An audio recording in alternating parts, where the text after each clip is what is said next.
Welcome back to the Deliberate Leaders Podcast. I am your host and executive coach, Allison Dunn. Today we have with us Susan Brady. She holds a chair for the Women in Leadership at Simmons University and is the first chief executive officer of the Simmons University Institute for Inclusive Leadership. She is also a co-author of Arrive and Thrive.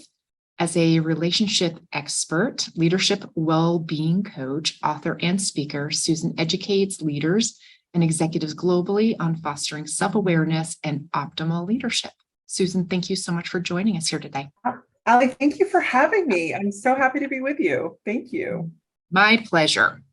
Love to kick these off with a deliberate conversation. So, Susan, what is your number one leadership tip for our listeners today? Oh, don't leave yourself behind on your own leadership journey, right? While you kick butt and take names and advance your career, just make sure that you're bringing yourself along with your ride. So, and I'm happy to tell you more about what I mean by that. So I feel like I'm asking some questions that will help us guide us there. So Arrive and Thrive is your book, and in it you give some really great tips on thriving. Can you share a few of those? Oh my gosh, you bet. Somehow, Allie, my co-authors and I managed to write a book about arriving and thriving, and we never defined what we mean by thriving. And it turns out to be quite a purposeful endeavor, because we really want our readers, and now our listening audience to discover that for themselves. So the 7 practices in the book are availed to, really help you through the discovery process. But I would say, if I'm going to land on the top tips for thriving, number one in what I mean by don't leave yourself behind is invest and return to your best self.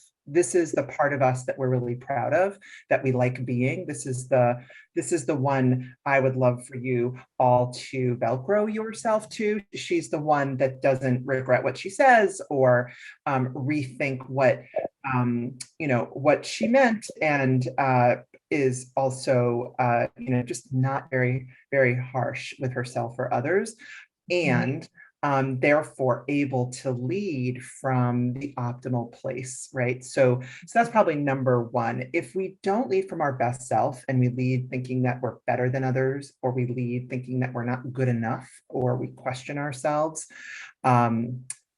it's just going to go badly. Like, it's going to be suboptimal in so many ways. One does harm to us, one does harm to others, and it's all suboptimal for our businesses. So number one is lead from the best self. The second, and I think probably the least used leadership skill, is reflective sense making. We talk about this around the practice of resilience, but this is actually taking a pause and really reflecting on moments that matter, either daily, weekly, anything that kind of gets your goat, either in a good way or in a bad way. Mm-hmm. It's worthy of reflection, and probably talking to someone like you, like a coach, about, like, why did I get stirred up by that? Why does that light me up? Why does that suck the energy out of me, right? So reflective sense making. And then last but not least, I'd say, don't go it alone. So thriving isn't a singular act. And I would say, just like leadership is about others, thriving is about partnering with others in order to, land a place where you feel like you're your best self, right? Where you're in flow, where you're bringing your magic and your value to the world in a way that lights you up and adds value. And so I think this is a together game, and therefore the good times and the bad times, you don't have to go it alone. I don't suggest it. Yeah, actually, those are 3 fantastic tips. There's, I'm just going to get personal for just a moment. I think thriving is a core goal of mine that I use in my coaching and want for people. I use a slightly different coined term that's from my mentor. It's called surthriving, which is beyond, it's beyond surviving to thriving in a bigger way. And so I know that in my own life, there's been times where we get into difficult circumstances and it doesn't feel like we're thriving, but we really are. So how do you know when you're thriving? Like, when do you know that is happening?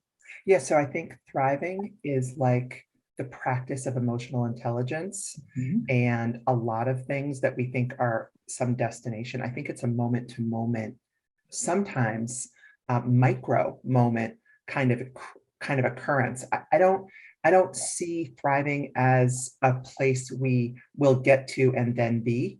I see, I've had moments today where I feel like I'm thriving, and I've had moments today that I've been frustrated, and I've had moments today where I've been, um, just not experiencing a good or bad, just getting my day done, right? And so I think the act of being consciously aware of thriving, in my opinion, is mainly about my energy. So, Mhm. where am I spending my time, and what substance am I spending my time on that bring me energy? And chances are it's directly related to where I lead from my best self, right? Where my strengths and talents come together with my value to others, which comes together with where I feel vitality. When those three things come together, chances are I'm going to lose track of time. I'm going to, come to and be like, oh my God, that was great. I love that conversation. Or I feel like I got lost in this writing piece, or that was of value. Um, so I think they're moments of thriving.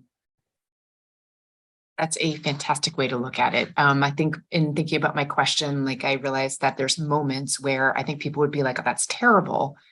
And it's perception, right? It's how you work through it in that moment, right? You can still be thriving even in the bad circumstance.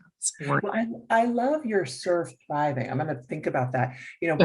When I was doing some original research on so early footwork on resilience, on fostering resilience, which is our fourth practice. My co-author, Lynn Wooten, is a scholar and researcher on crisis leadership. And, when I talked to my co-authors about this, I thought, you know what, I don't actually think I want to include resilience, because if you wake up woman, resilience. If you wake up a right. woman, right? If you wake up a person of color, or a woman of color for sure, resilience. Do we have to write about resilience? And what I learned goes right to what you just said, which is, having a setback, it doesn't mean we arrive at the place we were once we're through that setback. The glory and the gift of a setback, however you want to define that, is these are the moments when we're not thriving, is that we are catapulted forward into a new place of awareness and consciousness, and usually learning. And what a gift that is, because we can share it with others. We can learn and not repeat some of the choices we made that created that occurrence. And that's where reflective sense making comes in. It's like, oh, what do I want to make up about this setback or this moment, which feels a whole lot more like surviving than thriving? Because I actually want more moments of thriving than surviving. For sure. Yeah.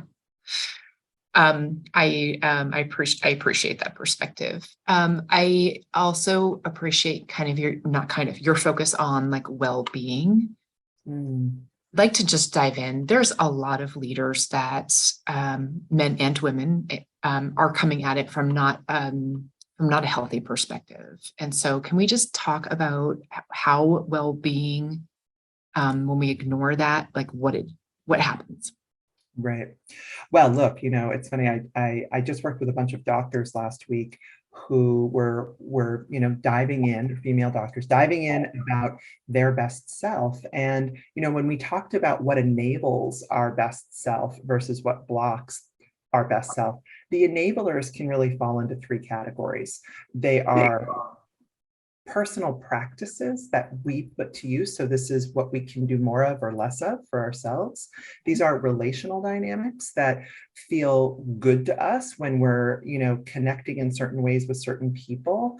And they can be situational dynamics. Like, I might feel like I'm in my zone when I've got classical music playing, or when I have total quiet versus going into an office, right? This is the future of hybrid. The future is hybrid debate.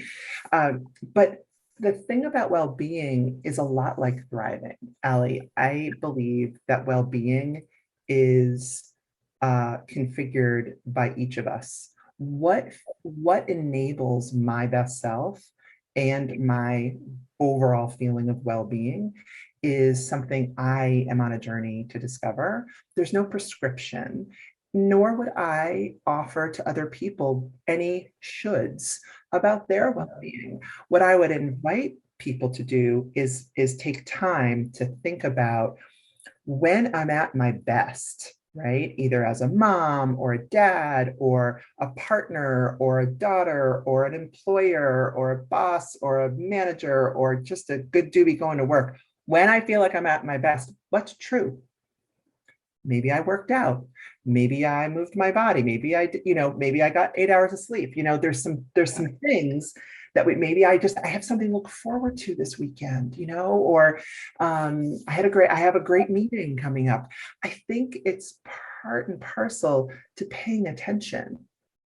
And well-being is a massive suite of enablers to leading your life from your best self so that you can spend more of your time thriving and then surviving. Yeah. If you are working with someone who struggles to identify what is well-being for them, what would be some of the elements that you would encourage them to look at? And I know that probably sounds silly, like how would you not know? But some people just don't know. Oh my gosh, I didn't. Okay, let me tell you a true story.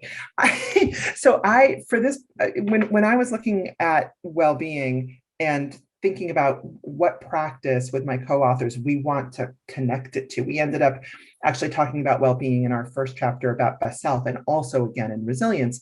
And I called on my friend Dr. Rich Safir, who is the Chief Medical Officer for Wellbeing, Chief Medical Wellbeing Officer at at Johns Hopkins. Love that.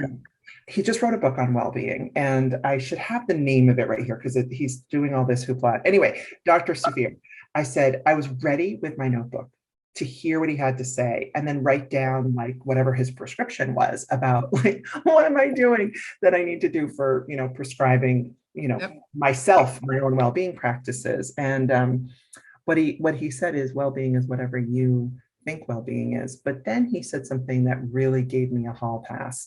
From the now I need to feel insufficient because I'm not doing the things the doctor says I should do so that I can have my leadership well-being.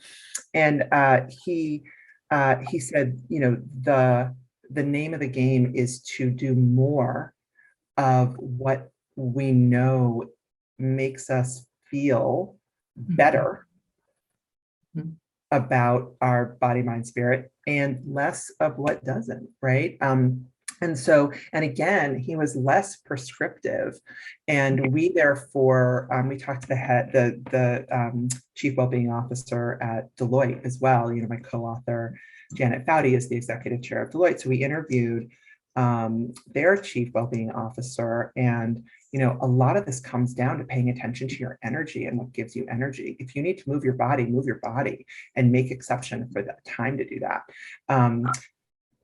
Different people are motivated in different ways. And I do think it's mind, body, spirit. I think of well-being for me very relationally because it's such an important component of my life is being in healthy relationship with others. And first and foremost, myself. And so that to me is more of a cognitive process. It's like, how clean is my thinking right now? How healthy is my thinking? Am I getting some harshness going on for either myself or a situation? And if so, what do I want to do about that? So I think it ranges. And I typically, someone like you probably has a recipe. I'd love to hear what you say with executives and leaders that you work with. I think bringing their attention to what are the practices for them. But I'd say the three that I've covered are probably a pretty good start. So what are the personal practices you can do? What are the relational practices? So what feels good in relationships? Some of us just don't like group meetings because we don't feel like we can speak up. Others, and we prefer one-on-ones. That's an example of a relational practice. And then what are the situational practices with our environment? And some of these might overlap. Yeah. I love the fact that you've kind of given it 3 sectors. When I talk to clients about well-being, it's almost like a time management issue for them. And it's that deep search of like, how do I figure it out? How do I fit it all in? And I think your answer about well-being is about doing more about what feels good and less about what doesn't. Time management is the same way, in the sense of, if you can find a system that works, like, use that system. There is no right answer. It's not a day timer. It's not your phone. It's not a computer. Like, find a system that works, find a process that works for you. It's speaking of Allie, like I feel better when I take at least a yoga class a week.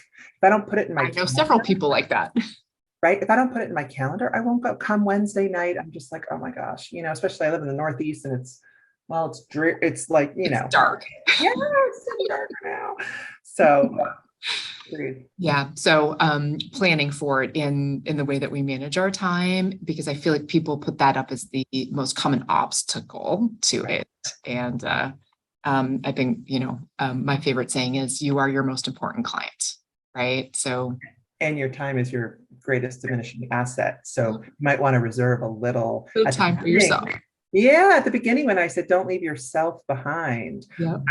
I worry especially about women, but I worry about leaders generally, who give of themselves to their mission or their charter or their objectives, and their health starts to fail, their relationships start to suffer, their overall happiness and peace of mind and joy. Like, there's no extra points we're getting somewhere for sacrificing ourselves like that. At all. Yeah. I think that's worth saying one more time. There's no benefit in what? There's no extra points. No extra points for sacrificing ourselves. Yeah. There's no scoreboard where we're going to be pat on the head. It doesn't work that way. It's going to be really tired and maybe even sick. So, there you go. I consider that almost the opposite of well-being in so many ways. So, me too. Yeah. What are some of the tips that you would suggest working on yourself to becoming more self-aware? Okay. So it goes like this. The reason why I just have to back up and say I care about self-awareness is not for self-awareness sake. I think leading is an inside job first and foremost. And what I mean by that is we have to think about, from where are we leading? And when I say from where, what part of our mind frame, and what's the narrative, and how gentle is that narrative? We work with human beings, and we actually navigate with human resources. And I think if the pandemic did anything, that was good. If there's a silver lining to this moment of, now we're in this peri-pandemic moment of screen time, of having to see each other up close. We saw the humanity among us, and both directly with our colleagues and then indirectly as we watch TV.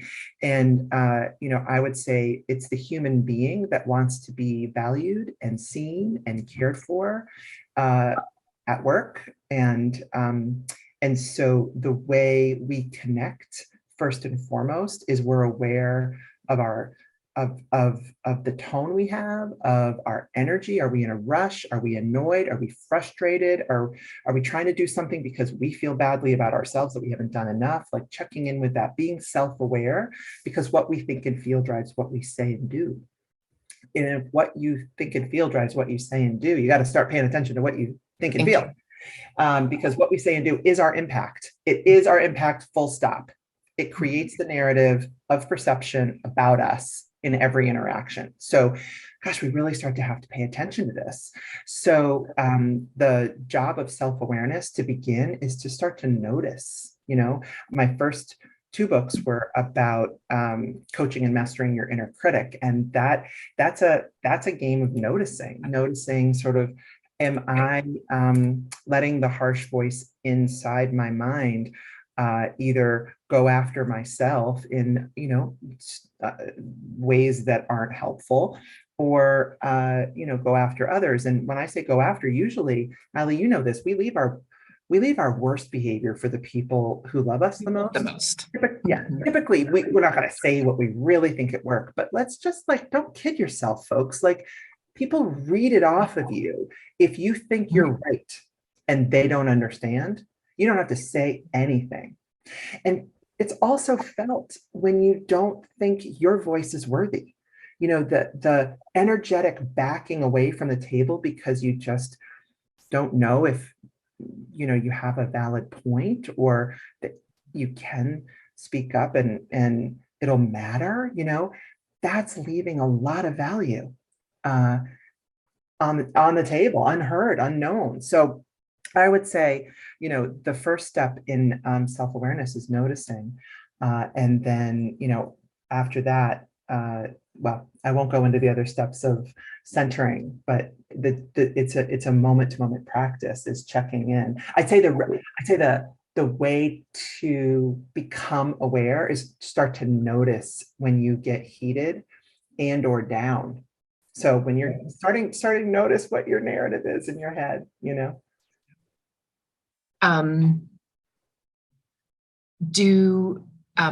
How do you suggest leaders work through when they do recognize that their narrative is negative or not healthy, or whatever it may be, judgmental? There's a lot of things that come along with those things. And what would be, I think you said, I'm not going to go into centering, but I would love for you to share like a technique on how to process that and how important that is. Yeah. So I really appreciate the question. So I think here's the truth. When we run around thinking that we aren't good enough, or when we're casting shadow on ourselves, our value, our voice, our skills, sometimes it can be as extreme as imposter syndrome. Others, it's just berating ourselves because we're not perfect. That keeps us from stepping into our full potential. And if you share that inner voice with others, it can, I think, impact people around you. Like, people don't want to be around someone who doesn't really like themselves or think they add value. I noticed a lot of perfectionism and controlling behavior and sort of do too muching come from not, hey, I've got so much value to add, I just want to do more. It comes from, oh my gosh, if I don't get this done, then I'm going to disappoint someone. So it's actually well-intended hustling, but it's still hustling. It still feels like, whoa, so it does impact others. Negativity, when we think about it, and it's about others, right? Should is a red flag, like, oh, he should be doing that. Isn't she supposed to? So shouldn't supposed to, or she shouldn't be talking right now. Whatever it is, Yeah. It squelches creativity, it squelches innovation, it creates psychologically unsafe environments, it precludes inclusion, right? So when we sit in a space of contempt, disgust, harshness, critique, judgment about another, again, we don't even have to speak it. We can just say it. People will feel it off of us.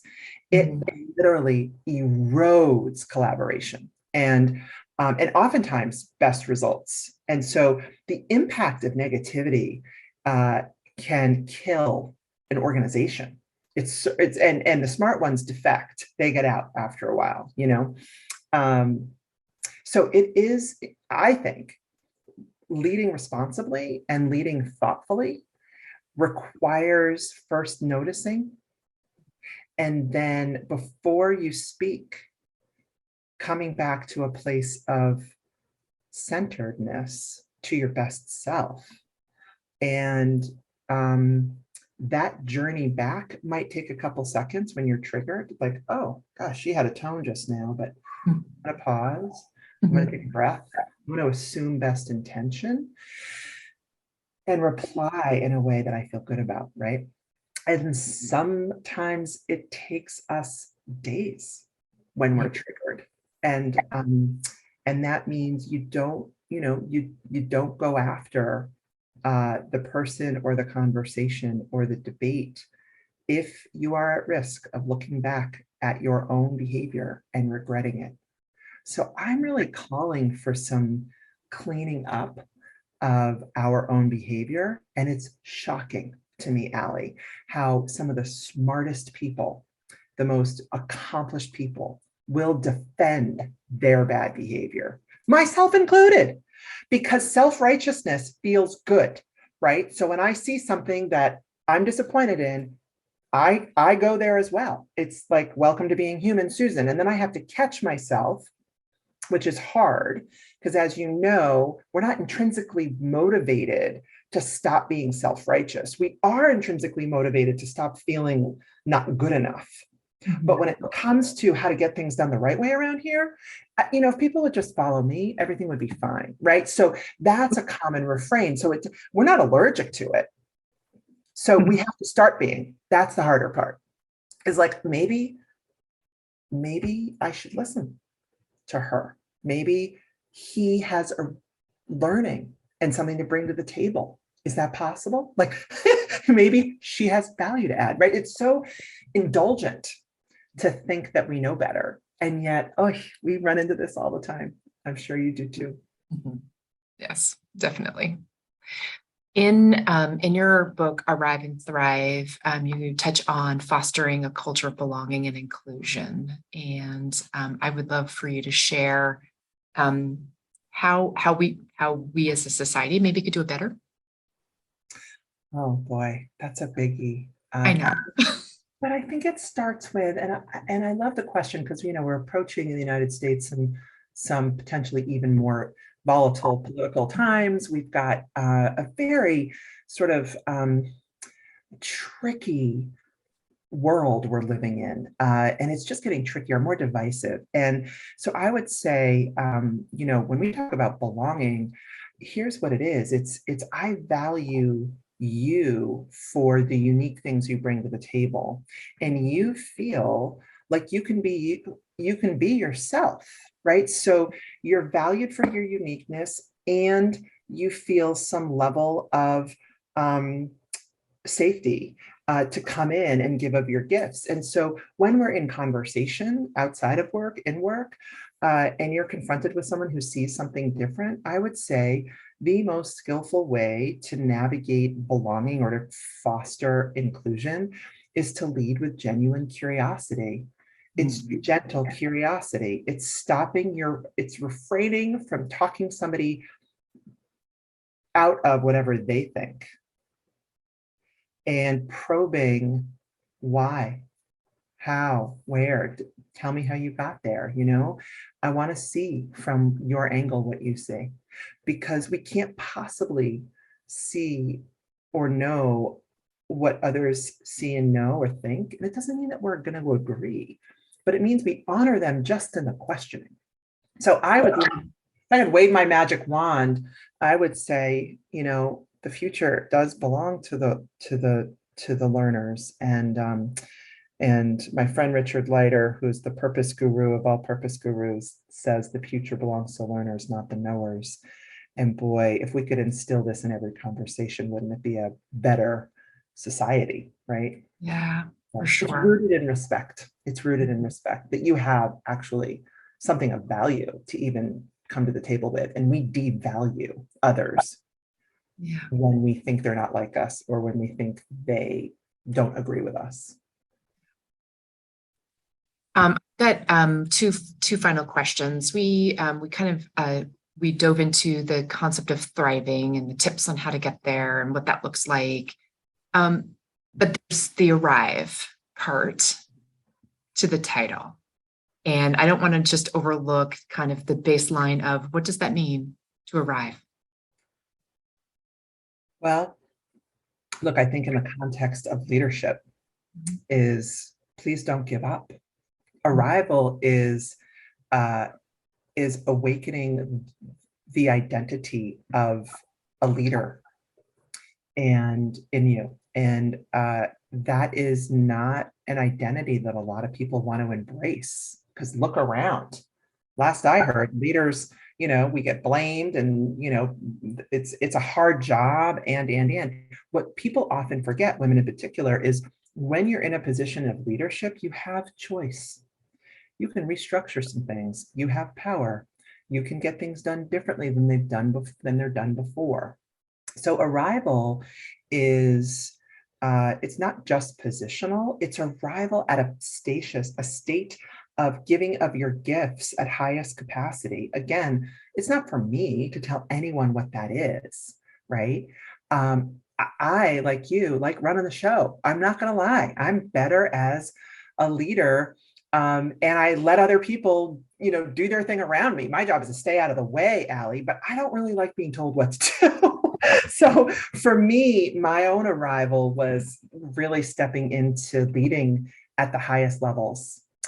So certainly for this particular work, Arrive and Thrive, we're looking to encourage women who may already feel like they've arrived. Okay. Keep arriving. Because it's something you have to show up and do every day, right? Arrive again and again. Yeah. It's kind of like thriving, right? Like, yeah, totally. I'm choosing to step into my greatest value and potential and stand in it, even though it makes me uncomfortable sometimes and it makes other people uncomfortable sometimes. Yeah. Susan, I have so appreciated this conversation. I want to make sure that our listeners find out from you, what is the best way to connect with you? Great. So I'd love to link in with people. You can find me at Susan MacKenty Brady, but also inclusiveleadership.com. Fantastic. Thank you so much for this fantastic conversation. It's been such a pleasure speaking with you. Allie, you're terrific. Thank you for having me.